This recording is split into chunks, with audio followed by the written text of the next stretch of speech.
Salam əziz izləyicilər. Bugün natural ədədlər mövzusunun izahına ikinci hissə ilə davam edirik. Bugün danışacağıq bölünmə əlamətlərindən. İlk olaraq başlayaq 2-yə bölünmə əlaməti.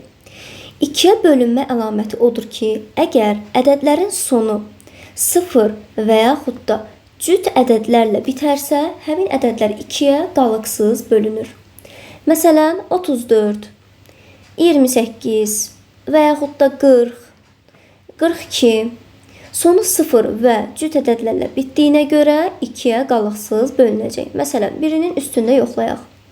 34-ü bölək 2-yə. 3-ün içində 2 bir dəfə, çıx 2, 1, 4 düşür aşağı, 14-ün içində 2, 7 dəfə. Deməli, sonu cüt və 0 ilə bitən ədədlər 2-yə qalıqsız bölünəcək.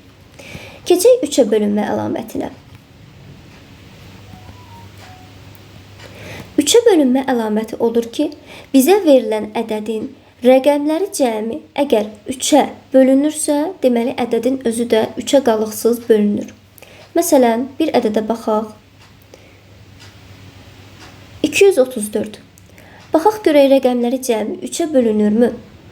2, 3, 4. Cəmi olacaq 9. 9 3-ə qalıqsız bölünür. Deməli 234-ün özü də 3-ə qalıqsız bölünəcək. Yoxlayaq. 234 bölünsün 3. 23-ün içində 3, 7 dəfə. 2 qalır. 4. 24-ün içində 3, 8 dəfə. Bəli, deməli doğrudur. Ədədin rəqəmləri cəmi 3-ə bölünürsə, ədədin özü də 3-ə qalıqsız bölünür. Keçək indi 4-ə bölünmə əlamətinə. Əgər ədədin son 2 rəqəmi 4-ə qalıqsız bölünürsə, deməli ədədin özü də 4-ə qalıqsız bölünür. Və yaxud da ədədin son 2 rəqəmi 0-dırsa, deməli həmin ədəd 4-ə qalıqsız bölünür. Məsələn, baxaq.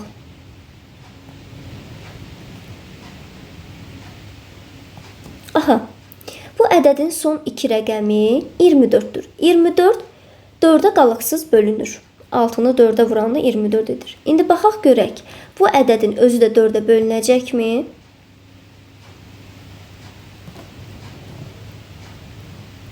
%36-nın içində 9 dəfə. 6 düşür 6-nın içində 1 dəfə. 20-nin içində 5 dəfə. 4 də düşür 24-ün içində 6 dəfə. Bəli, qalıqsız bölündü. Deməli, son 2 rəqəmi 4-ə bölünürsə, ədədin özü də 4-ə bölünür. Bəs son 2 rəqəmi 0 olarsa bölünərmi? Bəli, bölünər. Məsələn, elə bu ədədin son 2 rəqəmini silib 0-a çevirirəm. Son 2 rəqəm 0-dırsa 4-ə bölünməlidir. Yoxlayaq görək bölünürmü?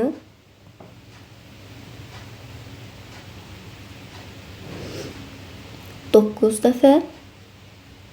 6-nın içində 1 dəfə. 0 düşür 20-nin içində 5 dəfə. Və burada son qalan 0-ı da gətirib bura yazırıq. Bəli, yenə 4-ə bölündü. Deməli, qaydamız doğrudur. Son 2 rəqəmi 4-ə bölünürsə, ədəd özü də 4-ə bölünür. Son 2 rəqəmi 0-dırsa, deməli 4-ə qalıqsız bölünür. 5-ə bölünmə əlamətinə baxaq. Əgər ədədin son rəqəmi 0 və yaxud da 5 ilə bitərsə, deməli ədədin özü də 5-ə qalıqsız bölünür. Bu çox asandır uşaqlar. 5-ə bölünmə ən asandıdır. Məsələn, 15, 20, 25, 30, 35, sonu 0 və 5 ilə bitən ədədlər 5-ə qalıqsız bölünür. Məsələn, 15-i 5-ə böləndə 3 edir, 20-ni 5-ə böləndə 4 edir, 25-i 5-ə böləndə 5 edir. Həmçinin digərləri də qalıqsız bölünəcək. Baxaq indi 6-ya bölünməyə. Əgər ədədin özü 2-yə və 3-ə qalıqsız bölünürsə, deməli 6-ya da qalıqsız bölünəcək. Həmçinin 2-yə bölünmə əlaməti nə idi? Demişdik ki, sonu cüt rəqəmlə bitməlidir ki, 2-yə qalıqsız bölünsün. Bəs 3-ə bölünmə nə idi? Rəqəmləri cəmi 3-ə qalıqsız bölünsün. Deməli, ədədə baxanda biz birinci baxmalıyıq ki, sonu cüt rəqəmlə bitirmi? Əgər sonu cüt rəqəmlə bitirsə, deməli 2-yə bölünür. Aha, bunu saxladıq. Ədədin rəqəmləri cəmi 3-ə bölünürmü? Əgər 3-ə də bölünürsə, deməli ədədin özü də 6-ya bölünür. Məsələn, baxaq bir ədədə. Sonu cüt rəqəmlə bitir, 4 ilə bitir. Deməli 2-yə bölünür. Aha, indi baxaq görək 3-ə bölünürmü?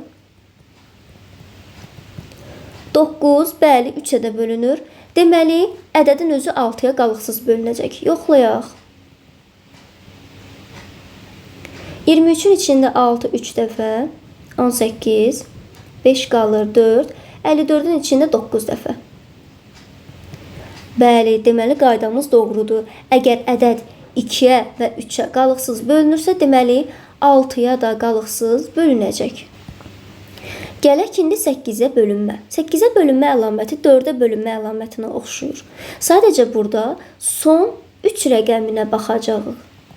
Əgər ədədin son 3 rəqəmi 8-ə bölünürsə, deməli ədədin özü də 8-ə bölünür. Və yaxud da son 3 rəqəmi 0 ilə bitirsə, deməli 8-ə qalıqsız bölünür. Məsələn, baxaq. Aha, son 3 rəqəmi 248. 248 8-ə bölünür. Yoxlaya bilərik. 3 dəfə 24, 0, 8-in içində bir dəfə. Bəli, 8-ə qalıqsız bölünür. Deməli, onda ədədin özü də 8-ə qalıqsız bölünəcək. Yoxlaya bilərik yenə. 63-ün içində 8, 7 dəfə.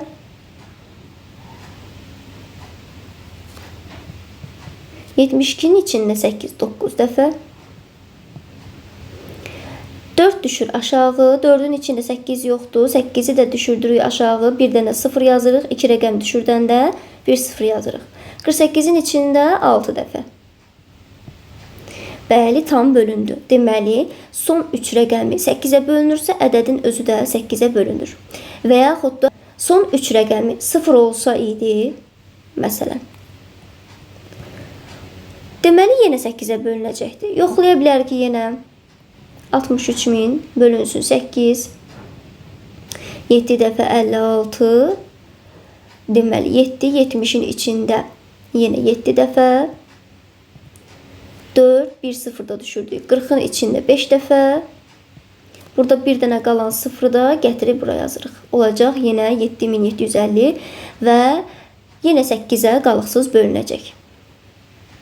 Deməli, bu qaydamız da doğrudur. Ədədin son 3 rəqəmi 8-ə bölünməlidir və yaxud da son 3 rəqəmi 0 olmalıdır. 9-a bölünmə əlaməti. 9-a bölünmə əlaməti 3-ə bölünmə əlaməti ilə eynidir. Əgər ədədin rəqəmləri cəmi 9-a bölünürsə, deməli ədədin özü də 9-a qalıqsız bölünür. Məsələn,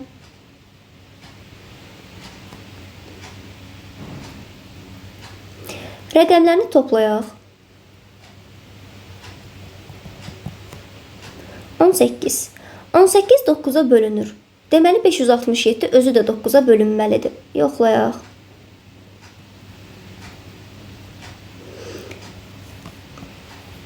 6 dəfə,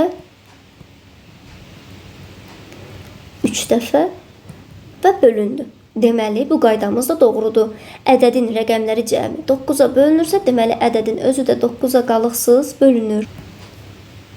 10-a bölünmə əlaməti. 10-a bölünmə əlaməti də yenə ən asan bölünmə əlamətlərindəndir. Ədədin sonu 0 rəqəmi ilə bitirsə, deməli həmin ədəd 10-a qalıqsız bölünür. Məsələn, 10 özü 20, 30, 40, 50, 100, 200 və s. Sonu 0-la bitən ədədlər 10-a qalıqsız bölünəcək. 12-yə bölünmə əlamətinə baxaq. Əgər ədəd 3-ə və 4-ə qalıqsız bölünürsə, deməli 12-yə də qalıqsız bölünür. Bəs 3-ə bölünmə əlaməti nə idi? Rəqəmləri cəmi 3-ə bölünsün. 4-ə bölünmə əlaməti isə son 2 rəqəmi idi. Son 2 rəqəmi əgər 4-ə bölünürsə, deməli ədədin özü də 4-ə bölünürdü. İndi məsələn, baxaq. 2148. Baxaq, son 2 rəqəmi 48-dir. 48 4-ə qalıqsız bölünür. Bəli. Yoxlayaq görək 3-ə bölünürmü? Rəqəmləri cəminə baxaq. Rəqəmləri cəmi 15. 15 də 3-ə qalıqsız bölünür. Deməli, bu ədədin özü 12-yə qalıqsız bölünəcək. Yoxlayaq. Bir dəfə 12 çıxaq. 9. 94-ün içində 7 dəfə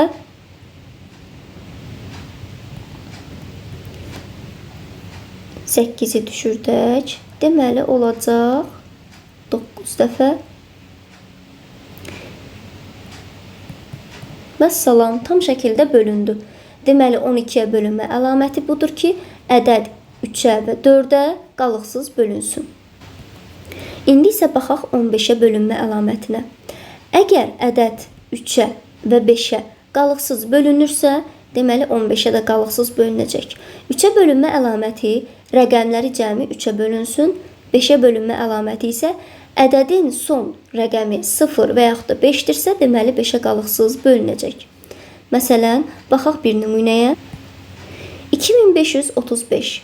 Son rəqəmi 5 ilə bitir. Deməli 5-ə qalıqsız bölünür. Rəqəmləri cəminə baxaq. Görək 3-ə bölünürmü? Rəqəmləri cəmi 15, deməli 3-ə qalıqsız bölünürsə, deməli bu ədədin özü 15-ə də bölünməlidir. Yoxlayaq. 15 çıxılsın. Bu dəfə.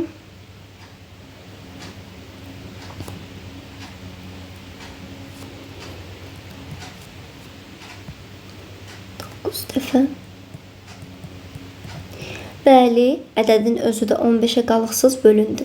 Deməli, 15-ə bölünmə əlaməti odur ki, ədəd 3-ə və 5-ə qalıqsız bölünsün.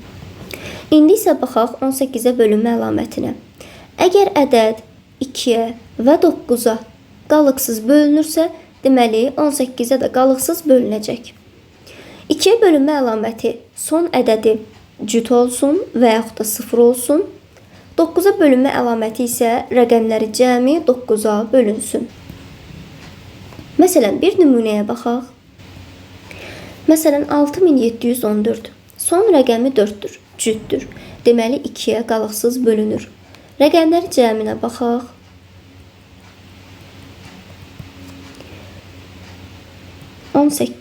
Rəqəmləri cəmi də 9-a qalıqsız bölünür. Deməli, bu ədədin özü 18-ə qalıqsız bölünməlidir.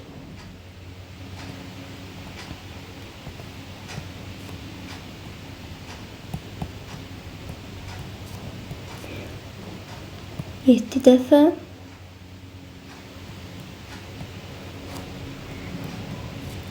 Yenə 3 dəfə. Bəli, ədədin özü 18-ə qalıqsız bölündü. Deməli, ədəd 2-yə və 9-a qalıqsız bölünürsə, 18-ə də qalıqsız bölünəcək. İndi isə gəlin baxaq ədədin bölənlərinə. Ədədin bölənləri odur ki, ədədin bölündüyü ədədlər. Məsələn, 4-ün bölənləri nələrdir? 1, 2, 4. Nəyə görə? Çünki 4 1-ə bölünür, 2-yə bölünür, 4-ə bölünür. Buna görə də 4-ün bölənlərinə deyirik 1, 2, 4. Bunlar olacaq 4-ün bölənləri. Və yaxud da ədədin bölənlərini tapmaqda çətinlik çəkirsinizsə, belə bir üsul göstərə bilərəm. Buna biz göy qurşağı üsulu da deyirik. Məsələn, 48-in bölənlərini tapmaq istəyirik. Göy qurşağının bir tərəfini çəkirəm. 48 bilirəm ki, 1-ə bölünür, düzdürmü? Bəs 48-i 1-ə böləndə bizə nə verir? 48 verir. Deməli, 48-in digər böləni də 48-in özüdür. Daha sonra göy qurşağının bir tərəfini də çəkirəm. 48 cüt ədəddir. Bilirəm ki, 2-yə qalıqsız bölünəcək. Bəs 48-i 2-yə böləndə nə alınır? 24 alınır. Göy qurşağının digər tərəfinə 24 yazıram. Belə çıxır ki, 48-in digər böləni də 24-dür. Bir dənə də çəkirəm. 3 yazıram. Çünki 48 3-ə də bölünür. Nəyə görə? Çünki rəqəmləri cəmi 12 edir. 12 də 3-ə qalıqsız bölünür. Deməli 48 də 3-ə qalıqsız bölünəcək. Bəs 48-i 3-ə böləndə nə alınır? 16 alınır. Deməli 48-in digər böləni də 16-dır. Daha sonra bir hissədə çəkirəm. Yazıram 4. 48 4-ə bölünür. 48-i 4-ə böləndə alınır 12. Deməli 48-in bir böləni də 4 və 12-dir. Daha sonra bir dənə də çəkirəm. Yazıram 6. 48-i 6-ya böləndə 8 alınır. Deməli 48-in digər bölənləri də 6 və 8-dir. Baxın, bu hissədə görmüş olduğunuz bütün ədədlər 48-in bölənləridir. Və asanlıqla tapmaq üçün göy qurşağı üsulundan istifadə etsəniz, hər bir bölənini səhv etmədən taparsınız. Deməli, 48-in bölənləri oldu neçə dənə? 10 dənə. 5 dənə bu hissədə, 5 dənə də bu hissədə. İndi isə videonu burada dayandırın, 36-nın bölənlərini tapın. Daha sonra isə video izaha baxmağa davam edə bilərsiniz. 36-nın bölənlərini göy qurşağı ilə tapaq. 36 1-ə bölünür. 1-ə böləndə 36 alınır. Deməli, bölənləri 1 və 36-dır. 36 2-yə bölünür. 2-yə böləndə 18 alınır. Deməli, digər bölənləri 2 və 18-dir. 36 3-ə bölünür. 3-ə böləndə 12 alınır. Deməli, digər bölənləri 3 və 12-dir. Eyni zamanda 36 4-ə bölünür. 4-ə böldüyümüzdə 9 alınır. Daha sonra 36 6-ya bölünür. 6-ya böləndə də 6 alınır. Deməli, 36-nın bölənləri 1, 2, 3, 4, 6, 36, 18, 12, 9. Bu 6-nı isə saymıram. Nəyə görə? Çünki burada bir dəfə həmin 6-nı saymışam. Deməli, 36-nın 5 bu tərəfdə, 4 də bu tərəfdə 9 dənə böləni var. İndi isə qalıqlı bölünmədən danışaq. Bilirik ki, bölünmə əlaməti necədir? Bölünən, bölən, qismət. Lakin qalıqlı bölünmədə isə belə deyil. Bölünən, bölən, natamam qismət və qalıq. Məsələn, 25-i 4-ə böldüyümüz zaman cavab 6 alınır. Amma qalıq 1 qalır. Çünki 4-ü 6-ya vuranda 24 edir. 25-dən də 24 çıxdığımız zaman qalıq 1 qalır. Deməli, 25 bölünəndir, 4 böləndir, 6 natamam qismətdir, 1 isə qalıqdır. Əgər bizdən 25-i tapmağımızı istəsə idi, yəni bölünəni verməsə idi, bölünəni tapmaq üçün natamam qisməti bölənə vurarıq, üzərinə isə qalığı gələrik. Gəlin baxaq.